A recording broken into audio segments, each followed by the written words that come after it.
CPM party congress ആരംഭിക്കാനിരിക്കെ general secretary സ്ഥാനത്തേക്ക് MA ബേബിക്ക് സാധ്യത എന്നൊരു വാർത്ത പുറത്തു വരുന്നുണ്ട്. സാറ് അതിനെക്കുറിച്ച് എന്താ അഭിപ്രായം? അല്ല, CPM-ൽ അതിൻ്റെ പേരിൽ അങ്ങനെ സാധ്യതയുണ്ട്. കാരണം ഇപ്പം നമ്മൾ സാധാരണ വലിയ പ്രസ്ഥാനങ്ങൾ BJP-യോ കോൺഗ്രസ് എന്നൊക്കെ പറഞ്ഞിട്ടുണ്ടെങ്കിൽ അതിനകത്ത് നമുക്ക് അങ്ങനെ ഒരു സാധ്യതയെക്കുറിച്ച് പറയാൻ സാധ്യമല്ല. കാരണം പ്രത്യേകിച്ച് ഇപ്പോൾ കോൺഗ്രസ്സിലാണെന്ന് നമുക്ക് പറയാൻ പറ്റും, നെഹ്റു കുടുംബത്തിൽ ആരെങ്കിലും ആയിരിക്കും എന്നുള്ളത് നമുക്കറിയാം. ഇപ്പോൾ മറിച്ച് ഇപ്പോൾ BJP-യിലാണെങ്കിൽ അത്ര എളുപ്പമല്ല. കാരണം BJP-യിൽ ഒരു നീണ്ട നിര ആളുകളുണ്ട്, അത് ഇന്ന് ആരെ തിരഞ്ഞെടുക്കും എന്നുള്ള പ്രശ്നമുണ്ട്. ഇപ്പം ഇവിടെ കമ്മ്യൂണിസ്റ്റ് പാർട്ടിയുടെ പ്രശ്നം അങ്ങനെയല്ല. CPM-നകത്ത് MA ബേബി അല്ലാണ്ട് തിരഞ്ഞെടുക്കാൻ ആളില്ലപ്പാ. അവരാര് തിരഞ്ഞെടുക്കുക? അവിടെ അല്ലെങ്കിൽ അവരെ മനസ്സിൽ ഞാൻ കേട്ട നേരത്തെ EP ജയരാജനൊക്കെ പോളിറ്റ് ബ്യൂറോയിലേക്ക് വരേണ്ടവരാണ്. അതുപോലെ തന്നെ TP രാമകൃഷ്ണൻ വരേണ്ട ആളാണ്. ഈ വരേണ്ടവരൊക്കെ 75 വയസ്സാവാറായി. കാര്യം ചെറുപ്പക്കാർ പാർട്ടിയിലില്ല. പിന്നെ അവന് ചിന്താ ചെറുവിന് വേണ്ടി പാർട്ടി സെക്രട്ടറി ആക്കേണ്ടി വരും. അങ്ങനെ പാർട്ടിക്കകത്ത് CPM എന്ന് പറയുന്ന പ്രസ്ഥാനത്തിനകത്ത് ഒരു സമയത്ത് അവർക്ക് ബംഗാളിൽ നിന്ന് ഉള്ള ആളുകളുണ്ടായിരുന്നു. പ്രമോദ് ദാസ് ഗുപ്ത ഉണ്ടായിരുന്നു, പണ്ട് ജ്യോതി ബാസു ഉണ്ടായിരുന്നു, അങ്ങനെ പലരും ഉണ്ടായിരുന്നു. അങ്ങനെ കമ്മ്യൂണിസ്റ്റ് പാർട്ടിക്ക് ഇന്ന് ബംഗാളിൽ നിന്ന് ആരുമില്ല. ഈ സാധനം ഇല്ല അവിടെ. കമ്മ്യൂണിസ്റ്റ് പാർട്ടിയെ കണ്ടുപിടിക്കണം എന്നൊരു വലിയ പ്രയാസം അവിടെ പോയി കണ്ടുപിടിക്കാൻ വേണ്ടിയിട്ട്. വല്ല റെയിൽവേ സ്റ്റേഷനിൽ, അവിടെ കൽക്കട്ട റെയിൽവേ സ്റ്റേഷനിലോ ഹൗറ റെയിൽവേ സ്റ്റേഷനിലേക്ക് പോകുമ്പോൾ ചുമന്ന കൊടിയായിരിക്കും അവിടെ ഉയർത്തിയിട്ടുണ്ടാവുക. കാരണം ട്രെയിൻ പോകാതിരിക്കാൻ വേണ്ടിയുള്ള കൊടി. അതല്ലാതെ കണ്ട് കൊടിയില്ലാത്ത രീതിയിലാണ് കമ്മ്യൂണിസ്റ്റ് പാർട്ടി ബംഗാളിൽ. അതുകൊണ്ട് തന്നെയാണ് പാർട്ടിയുടെ പ്രവർത്തന രേഖ പുറത്തു വന്നു.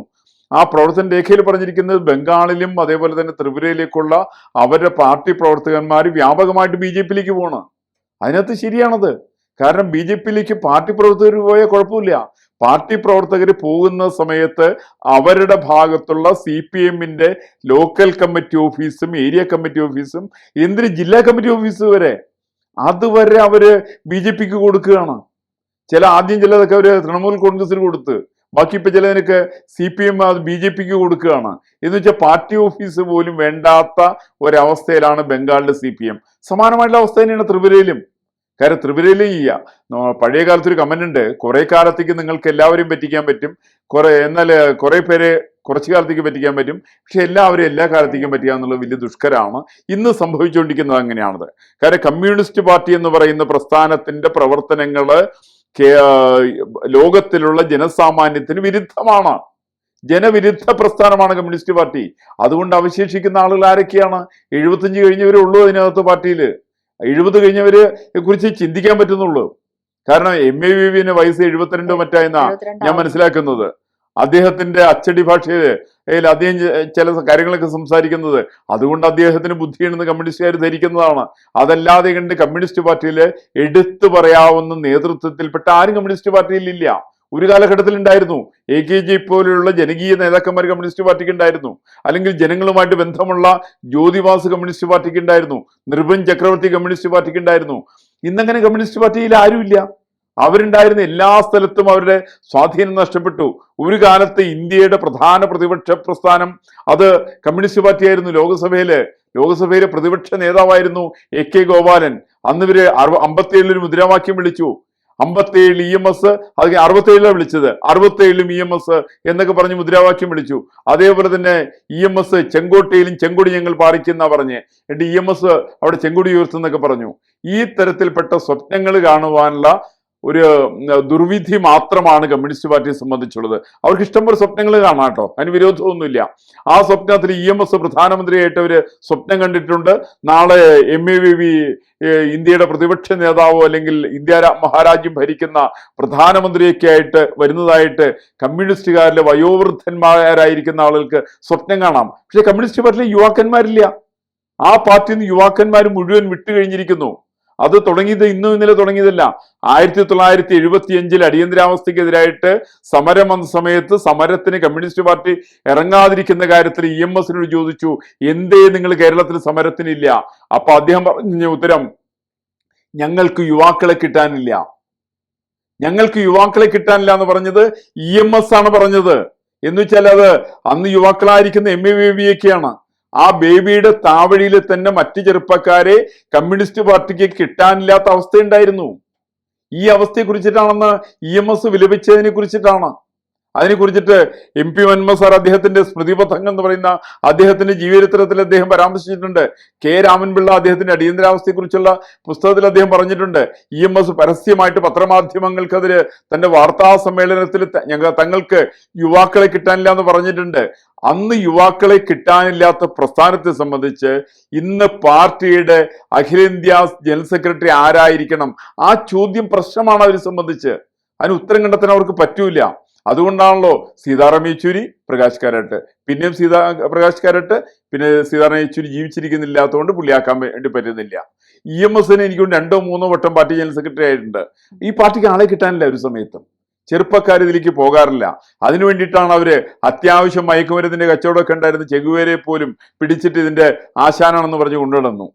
ഇന്ന് കമ്മ്യൂണിസ്റ്റ് പാർട്ടി എല്ലാ സ്ഥലത്തും ഇല്ലാത്തൊരവസ്ഥയിൽ വന്നിട്ടുണ്ട്. അതുകൊണ്ട് എനിക്ക് തോന്നുന്നു MA ബേബി എന്നല്ല TP രാമകൃഷ്ണനെ ജനറൽ സെക്രട്ടറി ആക്കിയാൽ പോലും എനിക്ക് യാതൊരു അത്ഭുതവും ഇല്ല. കാരണം ആ പാർട്ടിയുടെ അവസ്ഥ ഇപ്പൊ അതാണ്. നമ്മുടെ ഗോവിന്ദ മാഷി ചിലപ്പോൾ സമയം ഉണ്ടാവില്ല, അതുകൊണ്ടായിരിക്കാം. നമ്മുടെ അപ്പക്കച്ചവടം നടത്തുന്ന ഗോവിന്ദ മാഷില്ലേ, ആ അപ്പക്കച്ചവടം നടത്തുന്ന ഗോവിന്ദ മാഷിന് സമയം ഉണ്ടെങ്കിൽ പാർട്ടിയുടെ ജനറൽ സെക്രട്ടറി ആകാമായിരുന്നു. കാരണം ഇന്ന് പാർട്ടിയുടെ വലിപ്പം അത്രേ ഉള്ളൂ. അത്രയ്ക്ക് കമ്മ്യൂണിസ്റ്റ് പാർട്ടി ഇന്ത്യയില് ഇല്ലായ്മ ചെയ്യപ്പെട്ടു എന്നുള്ളതാണ് എന്റെ വസ്തുത. ശരിക്കതാണ്. 3ാം പിണറായി സർക്കാർ വരുന്നത് കൊണ്ട് കേരളത്തിൽ നിന്നാവും. ഇപ്പൊ സാർ എടുത്തു പറഞ്ഞതാണ് പശ്ചിമ ബംഗാളിലെയും ത്രിപുരയിലെയും കാര്യം. ഇതൊക്കെ അനലൈസ് ചെയ്യുമ്പോൾ നമുക്ക് അങ്ങനെ ചിന്തിച്ചുകൂടെ സാധ്യത കൂടുതലാണ് എന്ന്? ഒരു കേരള സാധ്യതയുള്ള ബേബിക്ക് മാത്രമേ ഉള്ളൂ. വേറെ ആള് പേര് വേണ്ടി പാർട്ടിക്കകത്ത്. മാർക്സിസ്റ്റ് കമ്മ്യൂണിസ്റ്റ് പാർട്ടിക്ക് ഓൾ ഇന്ത്യ നിലവാരത്തില് പാർട്ടിയുടെ അല്ലെങ്കിൽ സുഭാഷിണി ഇല്ലാക്കാൻ പറ്റുമോ? അവർക്ക് നടക്കാൻ പോലും പാവം വയ്യ. പ്രായം വലിയ പ്രശ്നമാണ്. വൃന്ദാക്കാരാട്ടിന് എനിക്ക് 75 വയസ്സ് കഴിഞ്ഞു എന്നാണ് ഞാൻ മനസ്സിലാക്കുന്നത്. പ്രകാശ് കാരന് 75 വയസ്സ് കഴിഞ്ഞു എന്നാണ് മനസ്സിലാക്കുന്നത്. എല്ലാവരും വയോവൃദ്ധന്മാരായി. അപ്പൊ ഇനി പാർട്ടിക്കകത്ത് ചെറുപ്പക്കാർ വന്നില്ല എന്ത് ചെയ്യും? വൃദ്ധന്മാര് പാർട്ടി കേന്ദ്ര കമ്മിറ്റിയിൽ നിന്ന് മലയാളി പ്രതിനിധികളായിട്ടുള്ള പലരും ഈ ഇതിൽ ഒഴിഞ്ഞു പോരുന്ന ഒരു സാഹചര്യം ഉണ്ട്. AK ബാലൻ, ശ്രീമതി ടീച്ചർ, അങ്ങനെ ശ്രീമതി അതൊക്കെ എന്ന് വെച്ചാൽ അതിനൊക്കെ കാരണം തന്നെ അവരൊക്കെ 75 വയസ്സ് കഴിഞ്ഞിട്ട് പോവുകയാണ്. അതെ. അപ്പം അങ്ങനെ ഒരു നിലനിൽക്കുന്ന സാഹചര്യത്തിൽ ഒരു മാറ്റം പ്രതീക്ഷിക്കാം. നമുക്ക് MA ബേബി ആവും എന്ന് പ്രതീക്ഷിക്കാം. അല്ല, ബേബി ആയി എന്ന് വിചാരിച്ചിട്ട് മാർക്സിസ്റ്റ് കമ്മ്യൂണിസ്റ്റ് പാർട്ടിയിൽ ഒന്നും സംഭവിക്കില്ല. മാർക്സിസ്റ്റ് പാർട്ടിയിൽ ആർക്ക് വേണമെങ്കിലും പാർട്ടി ജനറൽ സെക്രട്ടറി ആവാം. അപ്പൊ അവിടെ ആകെ വേറെ പണിയൊന്നും ഇല്ലാണ്ടിരിക്കുന്ന ഒരാൾ നമ്മുടെ ബേബി സഹാവ് മാത്രമാണ്. അതുകൊണ്ട് ബേബി സഹാവിനെ പിടിച്ച് പാർട്ടി സെക്രട്ടറി ആക്കുന്നു എന്നുള്ളതിന്റെ അപ്പുറത്ത് ഒരു ഇന്ത്യൻ രാഷ്ട്രീയത്തിൽ നയപരമായിരിക്കുന്ന ഒരു മാറ്റവും ബേബിയുടെ വരവുകൊണ്ട് സംഭവിക്കാൻ വേണ്ടി പോകുന്നില്ല. ആകെ ഉള്ളത് ബേബിക്ക് വേറെ പണിയൊന്നുമില്ല, ബേബി പാർട്ടി സെക്രട്ടറി ആയി എന്ന് മാത്രം നമ്മൾ വിചാരിച്ചാൽ വേറെ ആളില്ല.